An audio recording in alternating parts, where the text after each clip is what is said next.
All right. Good evening, everybody. Welcome to the Dollar Dogs and Beer podcast. The boss is away, so Jason and Joe are just going to have some fun tonight with another listener episode. We have no real agenda tonight. Um, we're going to maybe talk about the Tokyo series here, unfortunately for Joe. But Joe, how you doing tonight, buddy? There, man. It's been a wild one the last week or so with things outside work and outside of work. So I'm ready to talk some baseball tonight for sure. Yeah. Oh, I feel that so much. It's been a rough couple of weeks here. With some family things going on. But I'm glad to be back chatting with you, Andrew. Safe flight home. He is in Dallas, where he landed, and unlike the Cowboys, he had some touchdowns. Um, but as a Dallas fan, it pains me. But yeah. So, what are you drinking this week? So I've got a an Irish single malt. It's Sexton is the name of it. It's an Irish single malt whiskey. But Nice. I've got that with Mountain Dew Zero because I'm pretty conflicted. To put it mildly. I needed the drink, but I'm also just kind of trying to stay level headed when it comes to the Cubs. That's fair. I know it's kind of a weird start to the season for you. Andrew chiming in that he is safely in the air. Andrew, I appreciate giving Jerry the middle finger as you went out. So, yeah, safe travels. Um, yeah, so that sounds delicious. I am really, I'm a good big whiskey person, bourbon person. So I may have to look into that sometime. I mean, even Uh, the bottle is just sweet looking, man. oh, Like that's nice. That's nice. that's amazing. So Oh, that's fantastic. that might be a keeper for scenery. That's for damn sure. Oh, there you go.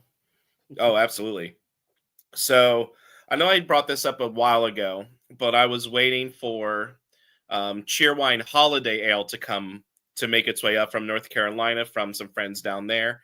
Well, if it came up, I got it last weekend, and it is from Noda Brewing Company, who does the regular Cheerwine Ale, and it's the Holiday Ale, which is cherry and pineapple, and it is absolutely delicious. I think I actually like it more than the regular Cheerwine ale. So highly recommend it. If you're interested, I can make sure that you get a can. Yeah, I wouldn't mind I know trying that.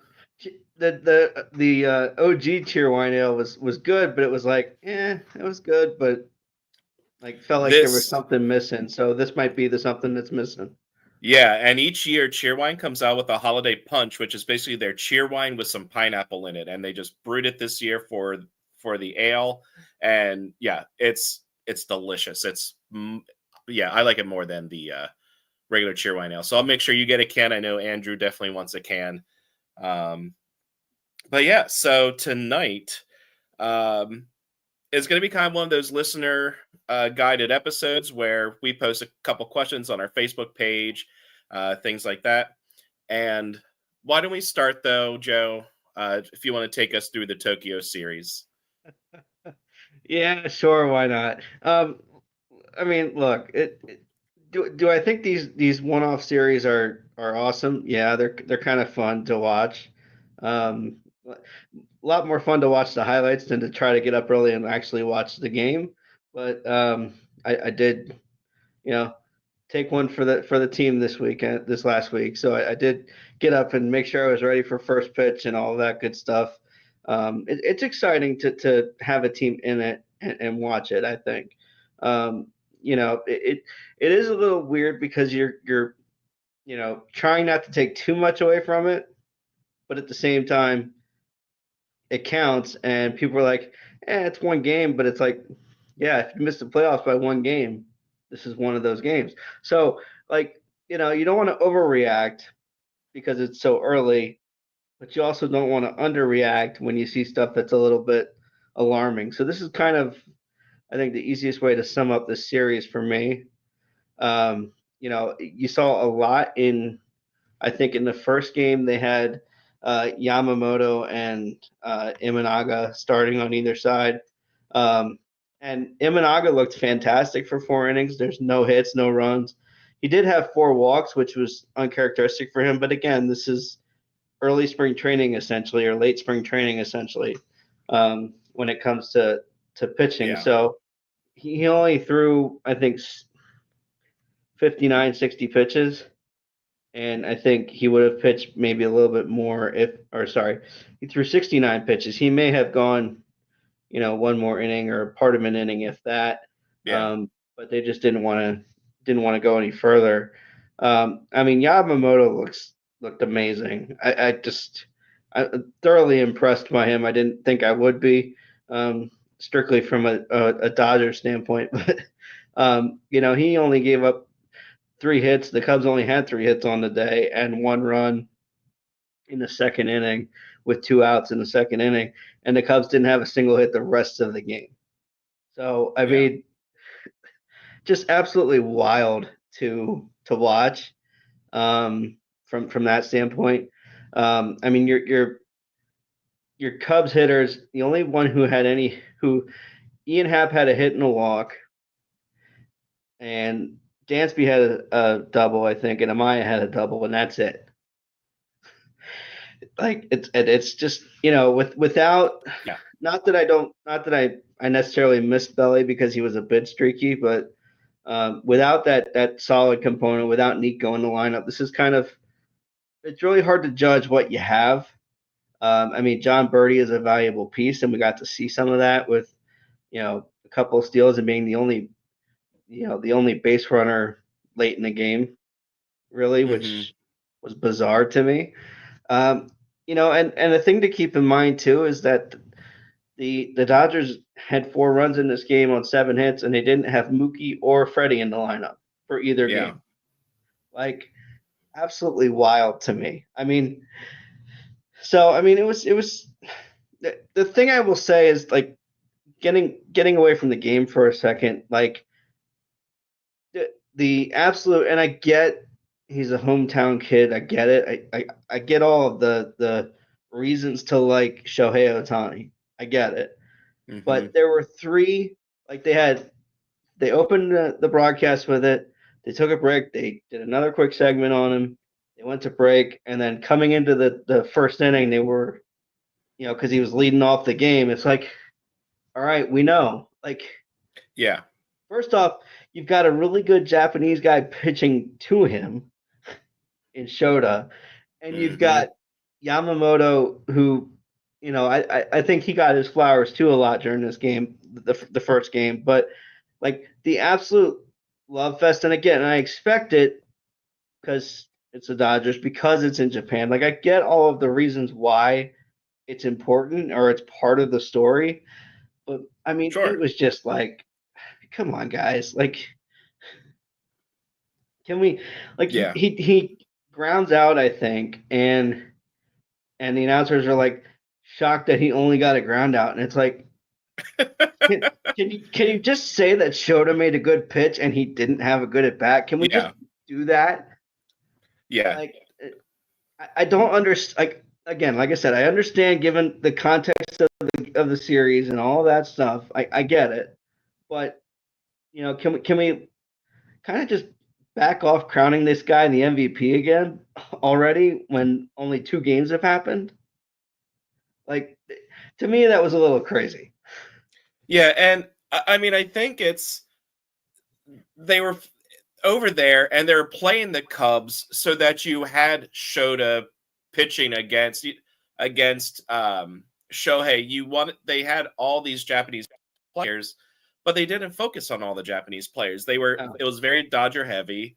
And I agree with something that Andrew said here, that the Tokyo series should be exhibition games.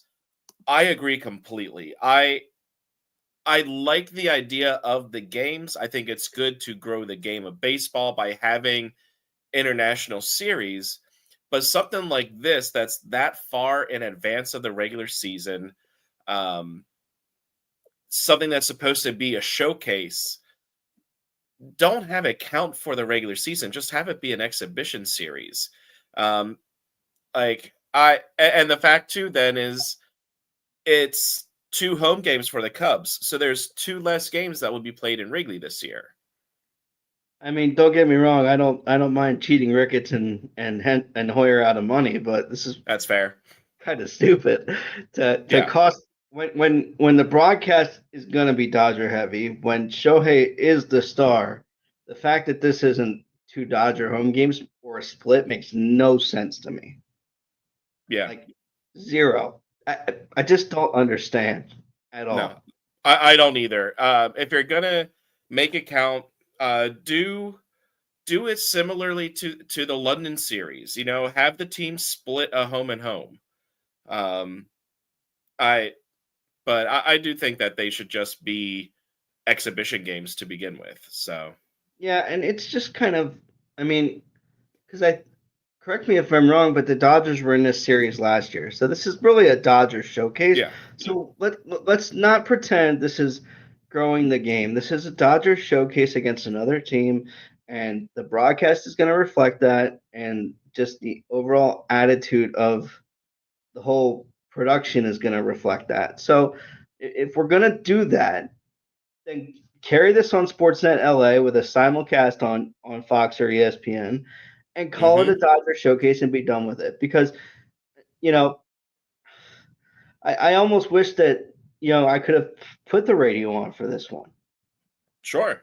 And I do have to say I appreciate you being the one to get up early to watch it since your team was the one playing. I'm pretty sure that even if it was the Phillies playing, I would not have been getting up that early to watch the game. But it's I'm sorry to see that the Cubbies started that season 0-2 here. Yeah, it's like I mean, game one was just, uh, it's just so disappointing because I mean, even though the Dodgers leave 11 guys on and go 3 for 15, they still had enough in the column to win. And you've Yeah. got you guys leave, the Cubs leave, you know 4 guys on and go 1 for 7 with runners in scoring position, and it's like you have three hits, and this is what you spent. Like, we waited all off season, spent as little money as we could for 3 hits.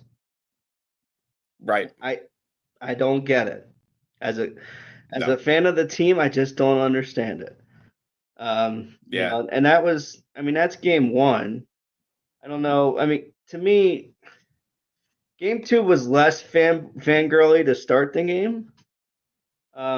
Just because it wasn't the first one of the season and this, that, and the other thing. But like, again, it's hard to overreact to what you see because, like, Steele gets the loss in this game, but he goes 4 innings and he gives up 5 hits, 5 runs, hmm 1 walk, 5 strikeouts, 2 homers. Like, it's crazy to me because he's starting off in the loss column, and Sasaki, who goes 3 innings, who like, the movement is spectacular. So if you get a chance to watch Roki, the movement is phenomenal. He just can't control anything, or at least he couldn't in Yeah. this appearance. So, like, there's something to be said for, like you said, 10 days out from the regular season starting. There's a lot of development and a lot of fine tuning that happens in those 10 days, and to me, this is just stupid to kind of create, like you said, make these games that count, that really should just be a developmental thing, a showcase type thing. Um, but like, if you get a chance to watch Rookie, the movement is just spectacular to Yeah. watch. Shohei gets a home run that makes no sense to me because it looks like the fan reaches over, and I didn't know that it cleared the wall, and then even the broadcasters were like pretending to be shocked that it was a home run, and I'm like, Yeah. wait a minute, like,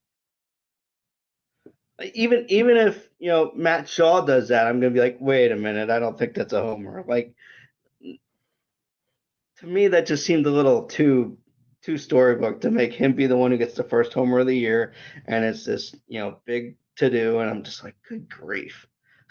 Yeah.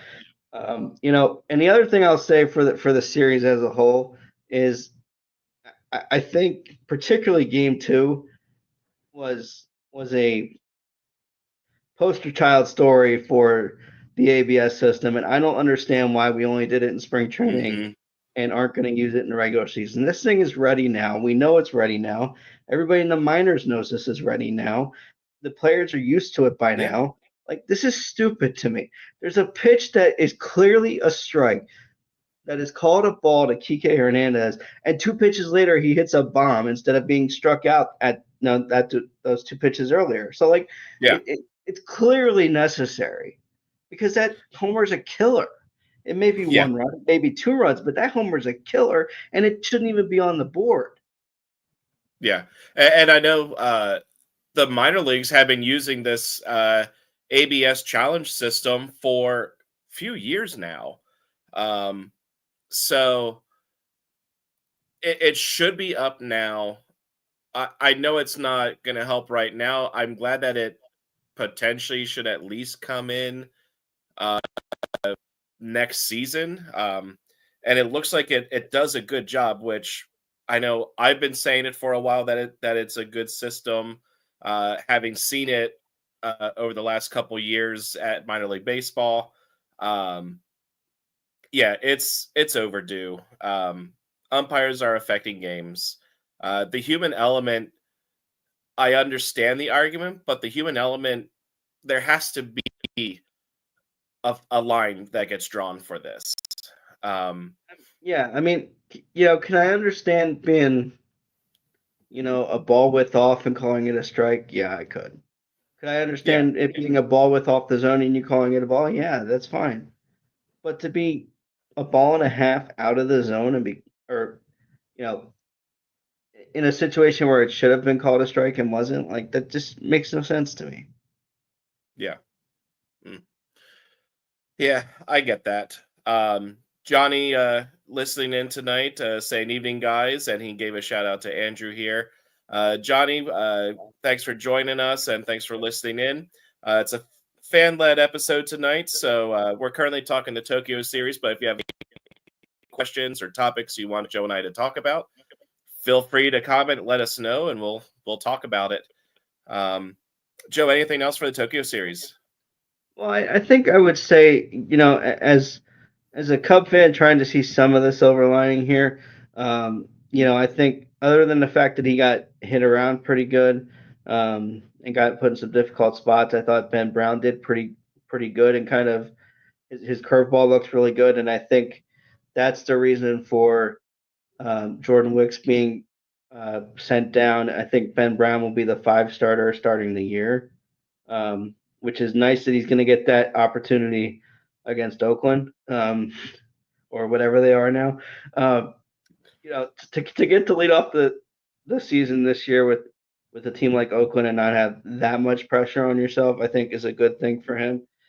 The kid's got a lot of talent. The kid's got tremendous upside. It's just a matter of fine tuning it and getting that control there. And there was a lot of good that he did. It was just sort of labored by the fact that Imanaga only went four, and they were trying to kind Yeah, of keep guys within numbers, and it's a game that you want to worry about, but at the same time don't want to worry about.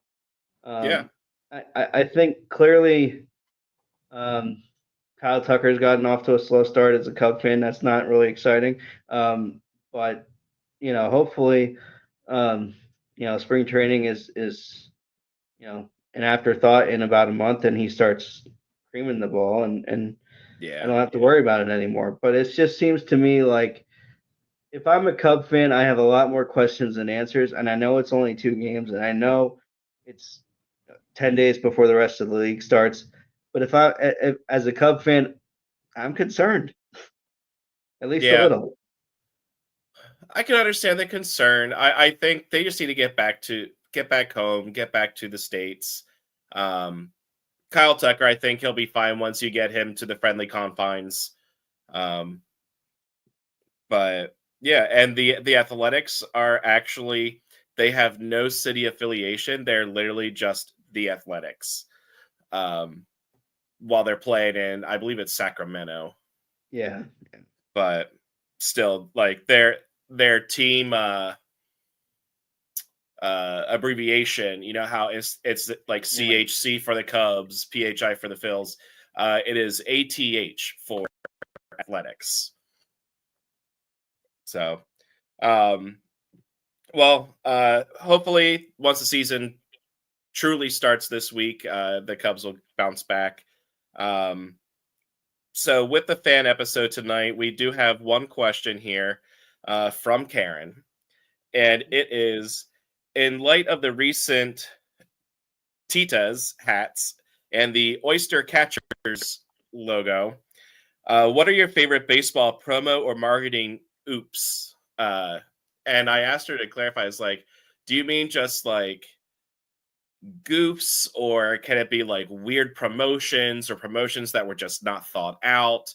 And she said, whatever. So basically, recently there have been some hats where it was like the team name with like a logo in it, but Texas, it literally spelled, it had Texas across, but there was a T directly over the S.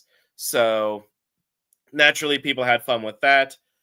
And the Bowie Bay Sox, I believe it was, of the Orioles, the affiliate there, they are going to play a game as the Oyster Catchers. And they had a logo that they unveiled with a baseball glove and an oyster with a baseball for the pearl. However, it did not quite look like an oyster. I'll let our viewers use their imagination or look it up to see what it looked like. But basically, the team has come out. They said that they're doing some redesigns. They're changing some things up. And they're going to have fun with it. They're going to actually donate portions from that game to cervical research. So doing some good out of a kind of awkward situation there. So Joe, what's kind of your favorite baseball promo or marketing kind of fail, essentially? Well, I have two that are Cub related, and then we'll go from there. The first one being the Wrigleyville uniforms, because those are just garbage. Like, and sometimes the City Connect concept has done a great job, and other times it has not. And this is one of those where it just was, nah, yeah, not necessary. A bad move by them.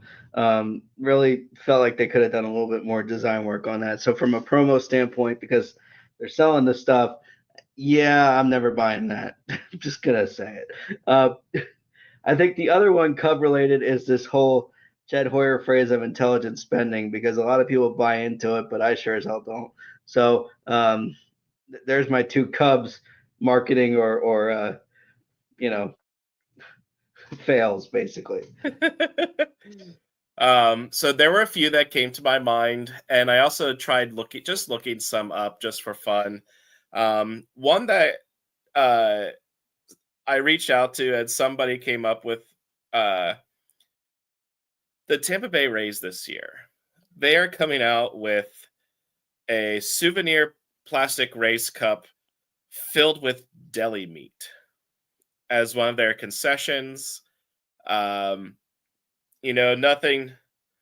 Nothing says enjoyment of Rays baseball like eating some room temperature or Florida sun baked deli meat out of a plastic cup. But some other things that came up, I just did a search to look at some things, and a couple of my favorites that I see here. In August of 1976, the Chicago White Sox wore shorts for a game. In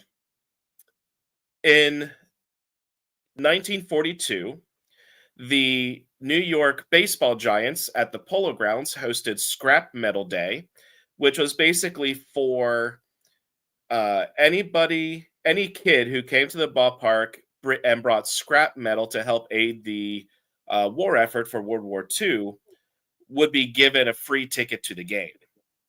And thousands of kids went to them up on this. And there was a scheduled doubleheader. And an inning before the game actually ended, all these kids and fans thought that the game was over because they didn't realize that it was only the middle of the 8th, not the middle of the 9th. And the Giants were actually up in this game. So when the fans stormed the field, they could not actually get this under control. They couldn't restore order. So the umpires actually declared a forfeit win for the Braves, who were trailing in the game. You know what the worst part about that is? A win for the Braves. Right? May 20th, 1977. Wet T-shirt night. And this was between the Braves and the Cubs. And this was in Atlanta, or this was for, was it Atlanta? Yeah, it was in Atlanta, 1977. Basically, the Braves were having a terrible season. They were on their way to 101 losses. And so the management of the team decided, hey, we need to try and get some people into the stands. So they hosted a crowd of 11,451 for Wet T-shirt night. And there was rain that threatened the whole thing. And instead of just doing this out in the rain, they're like, no, we have judges for this. So they went through with that. And 42 women participated in this. And the winner ended up being the daughter of a Methodist minister. What else we got here? So, Joe, I don't know if you remember, but the Hershey Bears, they used to have a golf ball giveaway. And to get your golf ball, you went to the game, and then after the game, you gave your ticket, and you got your golf ball as you left the arena. Well, on August 10th of 1995, 53,000 Dodgers fans went to ball night and got baseballs before the start of the game. And after multiple ejections occurred against the Dodgers, fans decided to throw their baseballs down to onto the field, which basically the grounds crew and the umpires ended up calling a forfeit for that game as well. I think one of the more well-known promotions would be Disco Demolition Night. Do you want to go talk about that one, Joe? I'll take that one for personal reasons. Number one, it's the White Sox, and number two, my dad was there. So, oh, nice. So, Disco Demolition Night was July 12th, 1979 at Comiskey Park at the time. There was a doubleheader between the White Sox and the Tigers. And the radio DJ Steve Dahl in Chicago and White Sox executive Mike Veeck tried to boost attendance by offering discounted tickets for fans who brought a disco record to the game. So the records were collected and they were detonated on the field between the two games. So, you got all these fans there. They've been probably drinking for hours, and then they run onto the field and put these records in the center, and they detonate this thing. And of course, it led to a riot, damage to the field. So you boosted attendance, but you lost the second game due to a forfeit. Yeah, was it worth it? I don't know. I mean, it's a great story for sure. And of course, my dad, ever the baseball fan, even though it was fun, it was just like, damn it. I came here for two games, not one. Come on. Seriously. That's amazing. So I mean, obviously that's it's one of the more extreme ones they've done. Whether they should have done it or not, who knows? They had been averaging about 15,000 attendees that year, but Disco Demolition Nate saw them have an estimated 50,000 fans in attendance. That's So wow. did it drive participation or attendance? Yes, but if you miss the Still force playoffs by one themselves a game, loss. if you miss the playoffs by one game, that kind of sucks. Yeah. Which is kind of the whole point of it anyway, because the DJ was like all day on the radio, disco sucks. So it was kind of funny. Yeah, because I also saw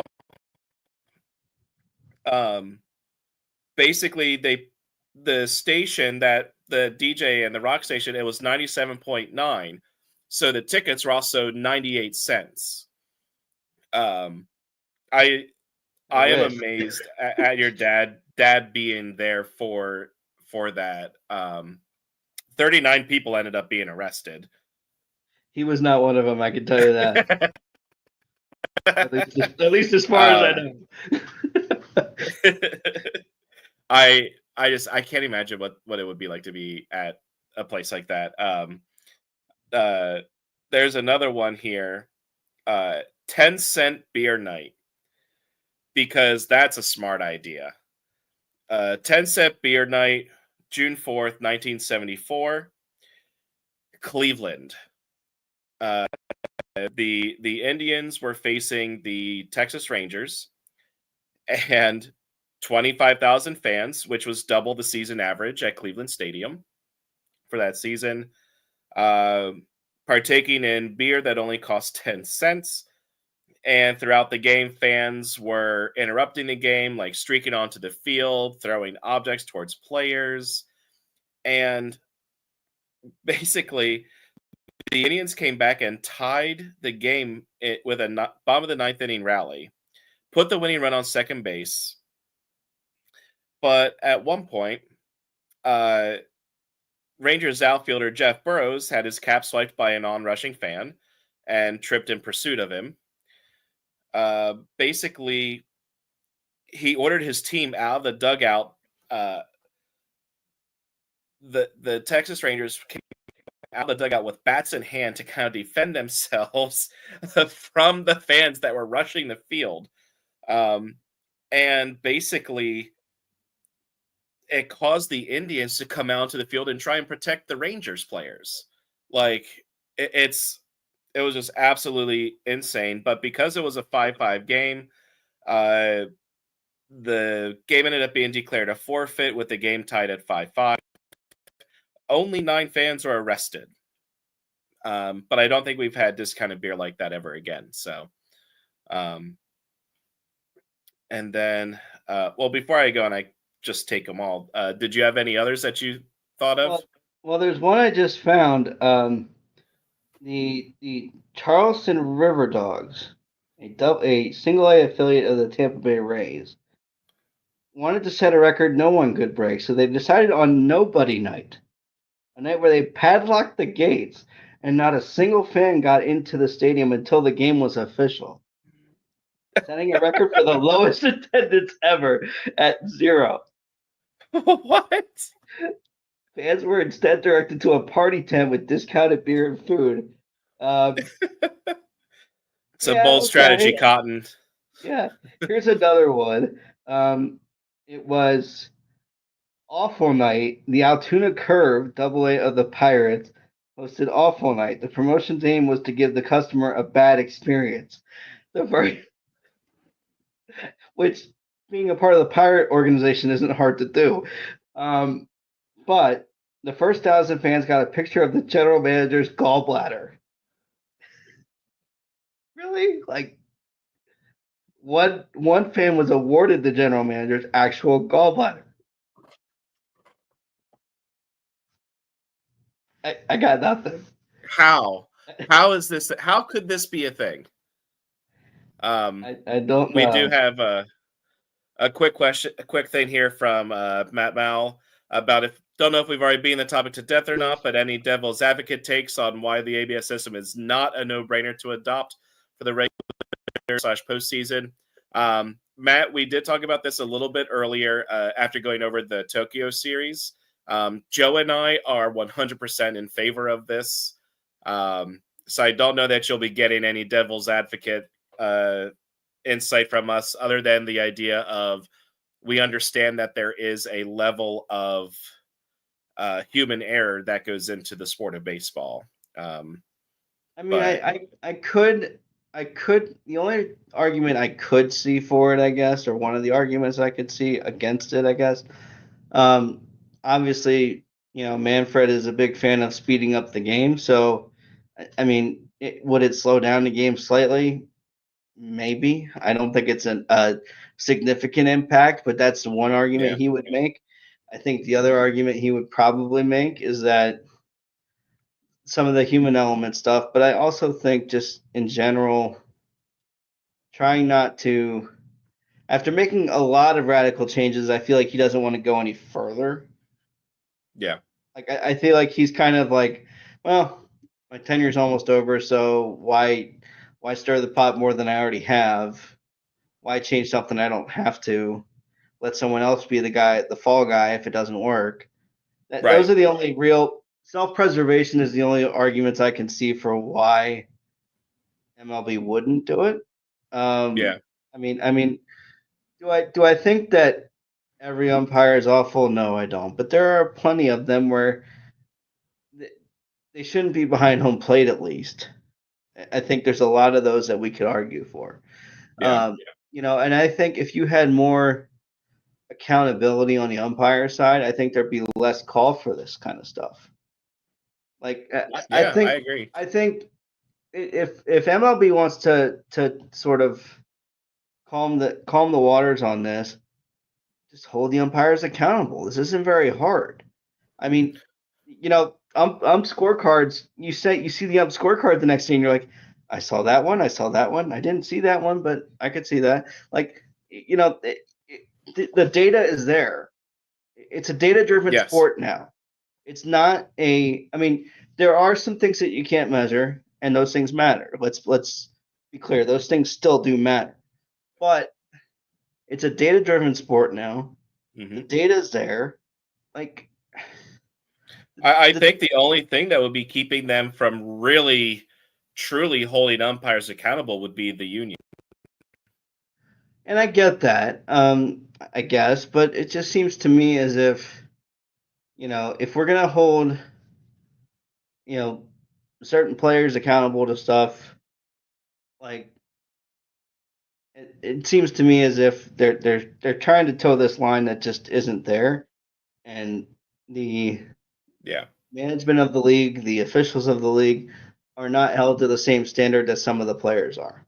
And to me, it's just not necessarily that they shouldn't be held to the same a standard. They should be, but if we're not going to hold the officials to some standard, then there's no accountability. And if there's no accountability, there's no trust. And if there's no trust in the umpires, you're going to have more calls for the robotic or the ABS. Like I don't understand how. I don't understand the actual impact to the flow of the game when they've had this in tennis, and tennis doesn't last much longer. Mm-mm. And it's accurate. And it's like, I mean, it's ridiculous to me that we have so much human error in the sport now, in every sport. Like when you look at football, right? You look at the Buffalo Bills. There's an easy way to solve whether that was a first down or not this year, and it's put a chip in the frickin' football. Like, put a chip in the ball. We know where the ball is, and then that's it. I mean, we have chips on every runner in every marathon that's out there. You have chips in them so they know where they are. Yeah. There's no reason we can't do that with football. There's no reason we can't hold the umpires accountable. So I got off on a tangent instead of providing more devil's advocate for Matt. But to me, like, it just seems to me the only argument I could see, could see is that they're trying to not slow down the game, and Manfred's trying to preserve his legacy, whatever he has left of it. Yeah, and Matt respond here with umpires are allegedly graded already in private, so this would just shine a more public light onto it, which is accurate. I mean, can you imagine the number of challenges if Angel Hernandez was still umpiring? Imagine what it's going to be like with CB Buckner. I because you can challenge until you lose twice, Right. is how I've taken that, and I feel like that it's not going to change the game much. It's going to provide more reasonable outcomes without having as much of an impact on the game itself. It's going to prevent the umps from basically deciding games. So Right. I mean, there's a, you know, in the Tokyo series alone, there were at least 3 pitches where I'm like, you're making the case for us. Like, there's no way that's a strike to Seiya. There's no way that's a ball to Kike. Like, you're making the case right, for the fans at this point. And the reason that we know some of these guys by name is because they've been garbage. yes, They haven't been held accountable. Like, there's a problem there. right. Yeah, no, I agree completely. There's issues here. It's not going to change the length of the game by much, if anything. Um, so yeah, I agree. Um, before we move on and talk about something else, I saw one more promotion that it just makes me think, what in the world? The Twins. Do you remember Joe Mauer and his sideburns? Kind of vaguely. So the Twins had a Joe Mauer sideburn giveaway where the fans got a pair of sideburns that were sticky on the one side. They could just wear sideburns throughout the game. So the things people come with are just absolutely insane. So we don't have any other questions at the moment. Let's see here. Something. Oh, here's something that I just thought of. So, because it's the first time we've met since this happened, but the Paul Skeens Bounty rookie card, the patch auto, sold at auction for $1.1 million. It was found by it was pulled by an 11-year-old kid in, I believe it was San Diego or somewhere in California. And Paul Skeens this year is making $875,000. So this piece of cardboard with the signature and the patch on it from Paul Skeens' debut went for $300,000 more dollars than what Paul Skeens is making this season. It's crazy that something like that is just happening. I mean, I get it, I mean, but so from your perspective, since you're in the card and memorabilia side of things a lot more than I am, I mean, how ridiculous is that? it's insane. Usually, when you pull like a first auto, like a first Bowman auto, or like a rookie auto, if it's a lower number, which in this case this was a 1 of 1, it's the only card of its kind. Normally, you're talking a few thousand. You're not looking at like you can get upwards anywhere depending on the player, like 1 to 5,000, maybe a little more depending on who it is. If it's like a 1 of 1, like the Superfractor, but even like out of 50 or out of 100, you're still talking upwards of 1,000. But I've never seen a card that new go for that much. Like how much of this it seems to me, and you can correct me if I'm on the wrong track here, but how much of this is driven just by the influencer NIL, some of the money that's flowing into the college sports and maybe flowing into, being attached to the probably most famous gymnast in the world right now. Um, Hmm. you know, how much of the social media exposure is driving this? I think it definitely has some impact. Um, I think Skeens being the top rookie last year, Skeens being kind of like the top prospect leading up to it, I think also helped drive it.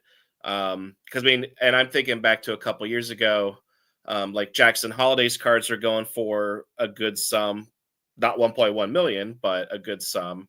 So I do think that is part of it. I think the other part of it is collectors will just pay anything for something like that. Um, for a piece of cardboard that, depending on what it was pulled from. So to give you an idea, if you were to go to Target or Walmart and get what they call a blaster box, it's just like a regular rectangular box. Uh, it's like $30. You can get a hobby box or a jumbo hobby box of Topps cards for, it's usually like $300, and you're guaranteed at least one auto. The jumbos, I think are like three autos or like two autos and a relic, something like that. So it's possible that this kid or his parents, I guess it would be, paid maybe like $300 for a box of cards and walked out of it with 1.1 million. Just phenomenal. Just That's a good little profit. that that to quote Jed Hoyer is intelligent spending. Right. So here's my question. I have a question then back to you. Say, like, knowing that we live in Pennsylvania, now the kid being in San Diego, California, it did not make sense for him to go with the Pirates offer for the card, which was 30 years of season tickets behind home plate, a trip to spring training, like you get like a softball game for 20 people at PNC Park, with coaching from Pirates alumni, a couple Paul Skeens jerseys, things like that. A Pirates fan may be inclined to go for that offer. What would you have done if you pulled that card? No idea, but I don't know that I don't know that I take the Pirates offer strictly because, like, how expensive are season tickets at this point for them? Yeah, Is the product worth getting 30 years of season tickets to maybe have a handful of good years? I don't think so. yeah, Um, and I'm just not going to get to that many games. It's hard for me to get to one or two yeah, games if we have a minor league park 10 minutes from 15 minutes from the house. So, like, right. to me, I don't know that I would necessarily take the money, or maybe what I'd do is probably just, you know, invest 90% of it and use the other 10% for whatever, you know, paying down the Yeah, house, whatever it would be. But, I think that's more where my head's at. yeah, I'd take the money and do something with it, whether that's donating it to a charity, whether that's donating it to multiple charities, something that would pay it forward in a sense and kind of, you know, bring out the good, so to speak. Pardon the hmm, pun. But I feel like that's where my head's at. Um, yeah, Number one, we don't live close enough to Pittsburgh for me to do that. If it yeah, were Philly, I probably would do the same thing. So it's to me, it's more about what I could do with it as yeah, opposed to getting tickets that I would never use, or you know yeah. those kind of things.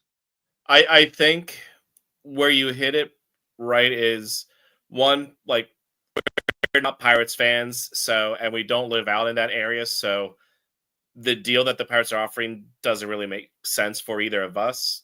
I was thinking, what if it was a Phillies player? Like, what if it was a prospect that was coming up that had this happen, and the Phillies were offering the same thing?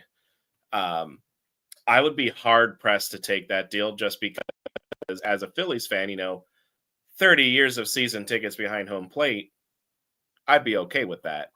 But at the same time, they say at a point, money talks.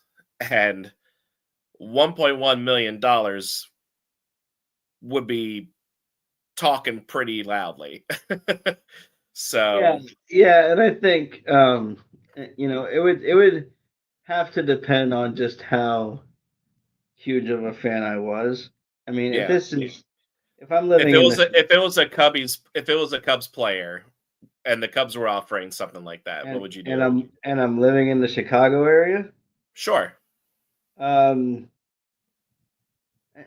probably I'd probably take maybe a structured deal. I would say, okay, season tickets, sure. The rest of it, no. Give that to me in money that I can use to do something different.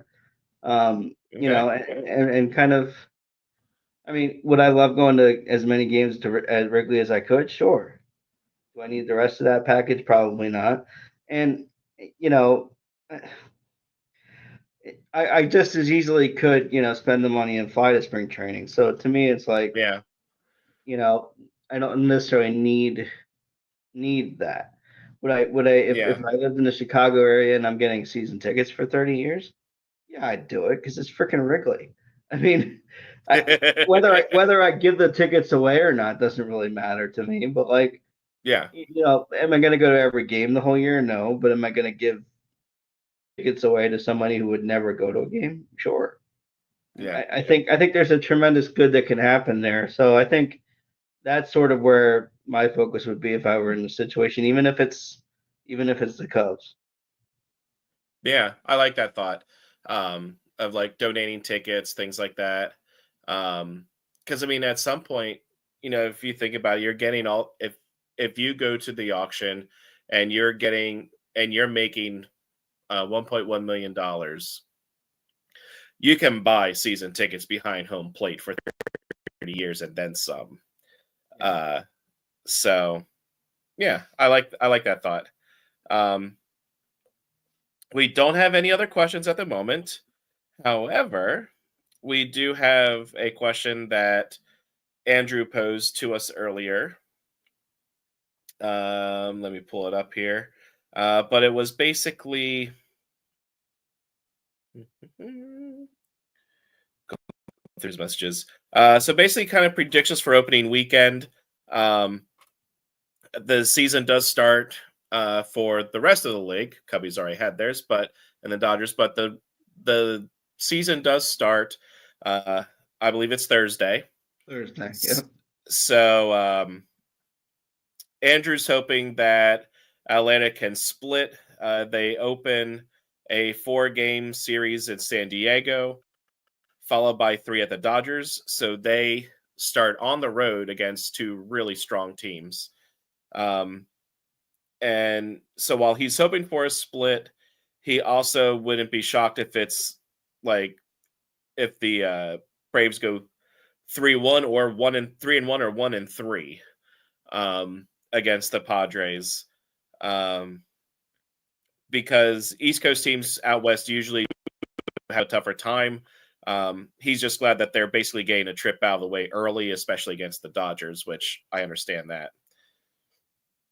Yeah, I mean, for me, like looking at the Braves this weekend, I think I just don't know that they answered the questions they needed to in the rotation this offseason. And I just West Coast road trips suck, and they're in Florida for spring training, right? Yes. So I mean, you factor that in to start the year, and you're against a Padre team that feels kind of you know, could be good, could not be. Hmm. And a Dodger team that is already feeling pretty good about themselves, having a nice trip in Tokyo, and with probably with Mookie back, and who knows about Freddie at this point. Um, I think, um, you know, I don't know that I'm up that optimistic. I think maybe they take, I could see them going if what you said, four with San Diego and three with the Dodgers. Yeah.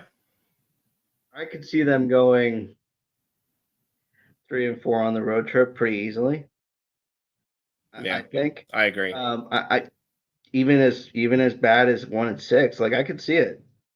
The Dodgers are that good. I mean, offensively anyway. There's a lot of Yeah. questions in the pitching rotation, at least to me, and I'm an outsider. I'm not, a Braves fanatic by any means. So, to me, there's a lot of questions pitching wise, and Yeah. your offense is going to be without Acuna again to start the year. Like And at some point, the dam is going to break when it comes to Atlanta, because you can only start so far back and claw your way into the playoffs, and yeah. maintain your position in the playoffs. I should say, not claw your way back, but Yeah. maintain your position in the playoffs, starting with your best guy on the bench again to start the year. To Yeah. me, there's a lot of questions there, if, as far as I can say. I mean, and it's got nothing to do with me not liking the Braves. I just don't think there's. Yeah. Do they have It's young talent? Yeah. Do they have good talent? Yes, but there's a lot of unknowns there. yeah, it's definitely a tough start for the Braves. As far as starting with the West Coast road trip. Um, I can see them going 3-4. I can see them going 2-5. Because it's Atlanta, knowing my luck and the Phillies' luck, they'll go 6-1 or 7-0, or like 5-2. Um, but I think they get Strider back. It's a matter of how good is he? Does he stay healthy? And they are going to be without Acuna to start. So, what about the Cubbies? Who do they have this weekend? They've got four with Arizona and then three with Oakland, or the Athletics, next week. So I think, to me, um, the nice thing about this is this isn't really a road trip because they're in Arizona for spring training, so they're not going home. They're just gonna stay there and start the year, which is kind of nice if you ask me. If there's any way to Yeah, start a West Coast road trip, it's out of spring training when you play in the Cactus League. So, I mean, there's a lot to like about that part of this, from a player's clock and mental stuff and all of that. There's a lot to like there. Um, I think for me this weekend, I'm looking for. I would say I'm looking for three things. One of them is for Matt Shaw to continue to play the position well, because he did that in Tokyo. It's just a matter of hitting hasn't really gotten there yet. So looking for him to kind of get on the ground and get going, from the jump is going to be big. I think, seeing what the rotation does in this first set, with, is Tyone going to be what he was last year, or is he going to be the year before that? Um, you know, hmm is that's a question mark for me. They spent money yeah, on a bullpen this year, with Presley and some of these guys. You know, are we going to see a bullpen where I don't feel bad if we're handing the ball off to them in the fifth or sixth inning? I think those are the three things that I'm most interested to see this weekend. yeah, and that makes sense. And it's I'm glad that the Cubs at least get a break by having the Athletics after starting with the Dodgers and then the D-backs. Um, yeah, I think you're going to kind of see what the Cubs' potential is going to be after this weekend. Yeah, Um, there's going to be a lot of questions, I think, answered in the first week, the 4 and then 3 next week. There's going to be a lot of questions Yeah. answered as to, did we spend enough? Did we make the improvements we needed to make? And I think there's a lot to see with regards to, who makes the cut, who comes up early from Iowa. I mean, Hmm. I think the sort of position player to watch besides Matt Shaw, to me, there's two of them. One of them is James Triantos, who kind of just lingers in AAA right now at second base. Do they bring him up, to kind of help with Nico still being off? Um, and I think the other thing is, how quickly does Owen Casey get promoted? How quickly does Saya get hurt, or um, you know Ian need a few days off, and Saya's not the answer to that, and they bring up Owen Casey. I mean, those are the two minor league guys I'm most interested in seeing how they do, um, Yeah. and what shots and opportunities they get.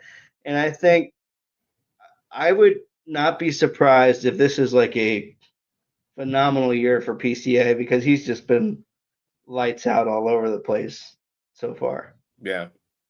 Yeah. I know. Judging from when, again, this goes back to the whole baseball card thing. When PCA's cards are coming out, after he was drafted by the Mets, um, they were significant. Like you're talking, an auto of his would go for a couple hundred, um, things like that. I had a couple. I had just a base first Bowman card that was graded like a 9 or a 10, and that went for a good like $7,500. So PCA has been high on the prospect list for a while now. So I'm excited to see him really develop and grow. And I Um, think I think having like command of, look, this is your job. Like, center field is your job now. We traded away the only other guy who could play it, on the major league roster. This is your job now. Let's see what you do. He is the only guy, if you play the show, who is a legit 99 on the speed scale. Just, he's the only one. Not your created player. PCA is the only one who's a legit 99.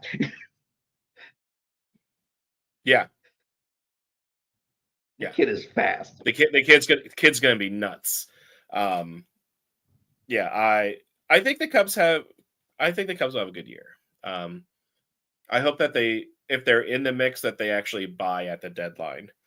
Um, the Phils start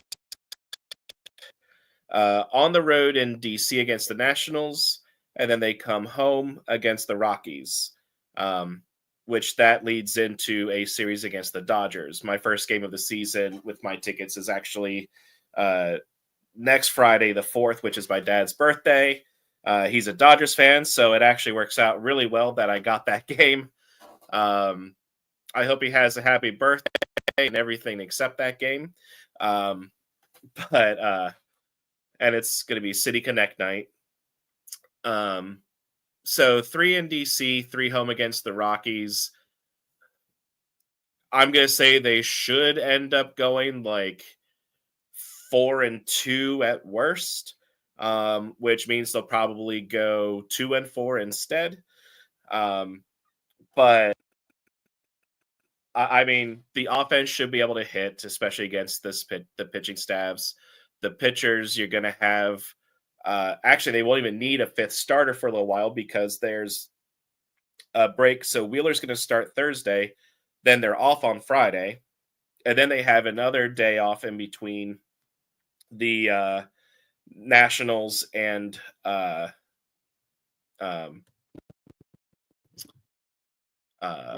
Yeah. Rocky series. So, or there's another day off somewhere in there to the point that they won't need a fifth starter, which is good because Ranger Suarez is going to start the season on the IL with back soreness, which means the fifth starter is Taijuan Walker. So who has like an 8+ ERA in spring training. should not be on this team. But anyway, um, so I think to start the season, that's kind of what they need, because after that they have the Dodgers, they have the Braves. So they need to come out of the gates hot, and I think they will. I think they should be able to, at least. And then I'll be ready for Andrew Painter to come up at some point so that Taiwan can be put on a rocket ship or SpaceX or whatever they're calling it and sent to the moon or Mars or wherever. To borrow a phrase from our friend Jim at the Huddle Up podcast, launched into the sun is, I think, the phrase you're looking for. Yes, launched just somewhere, not the mountain in Philadelphia. Yeah, Shane, I completely agree. Friend of mine, Shane Martin, no reason Walker is still an MLB pitcher anymore. The reason, Shane, is because the Phils are paying him an ungodly amount of money for what he brings to the table. It's not much in theory, but it's still too much. Money's too much. So I think Painter's going to come up and at least fill in the gaps. He'll be the fifth starter. When Ranger's back, he'll be a sixth starter, which should help alleviate some of the stress and some of the workload on everybody else. Phil start the season. I'm going to say 4-2. I think they will. I think they'll take. I think it's hard to get a sweep in the series. If they were to sweep anybody, it would be the Rockies. But I'm going to go with a 2-1 start for this team. I think that's fair. I think, like you said, sweeps are difficult, and particularly at the beginning of the year. Yeah. And I think you're going to learn a lot about what this Phillies team's gonna do. I think, kind of like you said with the Cubs, you're going to learn a lot about how you should feel, I guess, as opposed to how you want to feel about your team. Come next week for sure. Yeah, because I kind of worry. I don't want it to be like the Sixers, where it was like, oh, the Sixers are going to be really good again this year, and they're like 23-50 something, because you have players who are starting to age on the roster. Now they're not old, but they're starting to age. Like, they're soon going to be out of their prime. And they didn't change much this offseason, which kind of scares me. Their big changes were getting Jordan Romano to close, Jesus Luzardo to start, and then Max Kepler in left field, which Kepler's had all. I didn't see too much about Romano, but I do know that Luzardo and Kepler had solid springs. So I'm hoping it translates, but you can never tell with spring training. No, you definitely can't. So, Joe, I think that's all we have for tonight. Is there anything else that you have, or anything that you want to chat about? No, I think it's fun to kind of break from our normal a little bit and just kind of, almost shoot the breeze for the benefit of our audience tonight, which is fun. So yeah, I agree. I definitely think we should do these more. Maybe we could convince Andrew to take some more trips, or maybe we can set aside like an episode a month to do something like this with Andrew too, where we just chat without any agenda.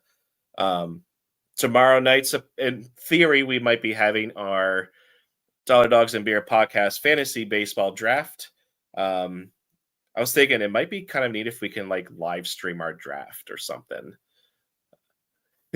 You're thinking no? No thanks. No thanks. You don't want the critical comments coming in. How could you take this person in this round? Trust me, I have my doubts most of the time anyway. It's all a crapshoot. So, I mean, you never know anymore. There's only a few guys who are sure things anymore, and that's just sort of the way it goes. I know. After the draft last year, I started the season losing like my first 2 or 3 weeks, and I changed up like my entire team. So You made as many moves in a week as I make in like half the week. So hey, whatever. And then Tim ends up beating me in the final. So, oh well. But anyway, well, I guess we'll call it then for tonight. So thanks everybody for chiming in. Thanks for all the comments. Thanks for all the questions. It was a really good episode. So we are still presented by Dark Arrow Podcast, and we are sponsored by Baron Barbershop at Mannheim. And I'm not going to list everything that as far as where you can hear us, because if you can find a podcast, you can find us. We'll be there. May your dogs always cost $1. May your beer always be cold. And have a wonderful rest of the night and week, and enjoy the first slate of games coming up on Thursday.